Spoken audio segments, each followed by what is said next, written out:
Hey guys, the MMO50 here. Let me go ahead and show you these. Yeah, you'll be able to guess where I've been recently if you know what these are. Putting it rather bluntly, I just got back from Ghost Rider, and I actually wanted to try something new. I got from Ghost Rider Spirit of Vengeance, and I wanted to try a little bit of a new vlog format. I wanted to try, instead of movies in 5 seconds, I wanted to try a review in 5 minutes, and I've already used up about 30 seconds or so of that review time, so down to 4 minutes 30 seconds just about.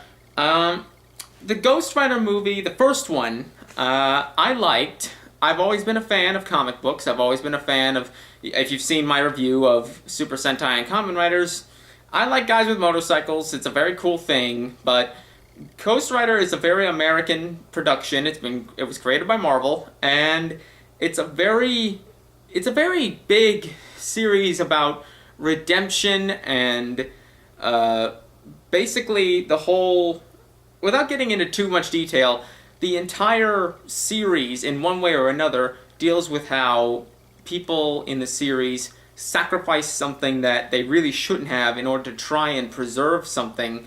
However worthless it may be to others, it is everything to them, and eventually, due to a literal deal with the devil, or a being similar to the devil, in this case Mephisto, or in the movie's case, Rourke, as he's called, the entire premise of the book and series in general is that you have to, that if you sacrifice everything in order to save just one thing, then you end up paying the ultimate price because you've given up your own self-worth in order to save something that may eventually fade out on its own.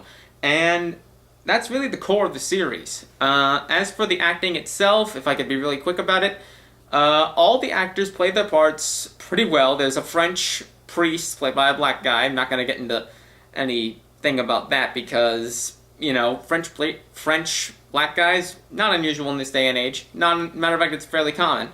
Every kind of ethnicity mixed with every kind of race is common nowadays, so I really am not surprised at all, actually. I was surprised, though, at seeing Christopher Lambert with a shaved head and tattoos all over his face. I know they weren't real ones, but Christopher Lambert, tattoos all over his face.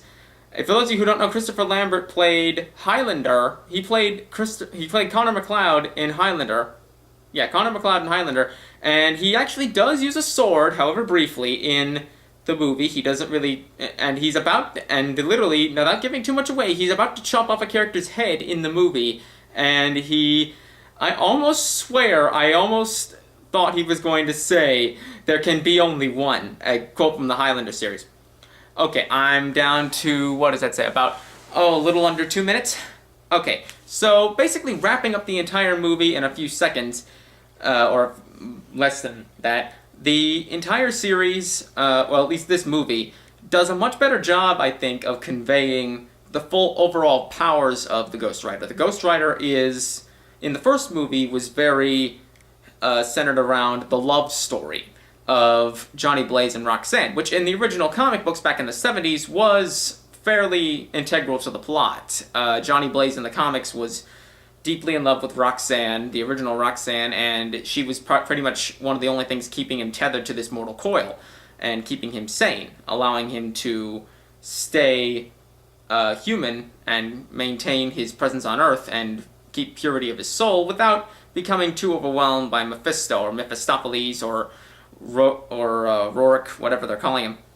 And now I'm down to less than a minute. Okay, so putting it in perspective, this movie, Ghost Rider Spirit of Vengeance, in no less than 15 words,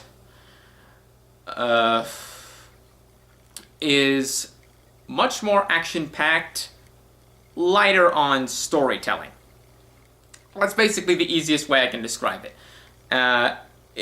Film critics haven't been too kind to this film. I can see why. They're thinking of it in a film perspective when they're not really trying to think about it as an adaptation of a comic book perspective, but that's really to be expected, and people who aren't fans of comic books who are trying to review a comic book movie or a movie based off of a comic book are always going to have a hard time trying to review something that's based off of something else entirely. So that's basically my ideas of Ghost Rider Spirit of Vengeance in less than 5 minutes.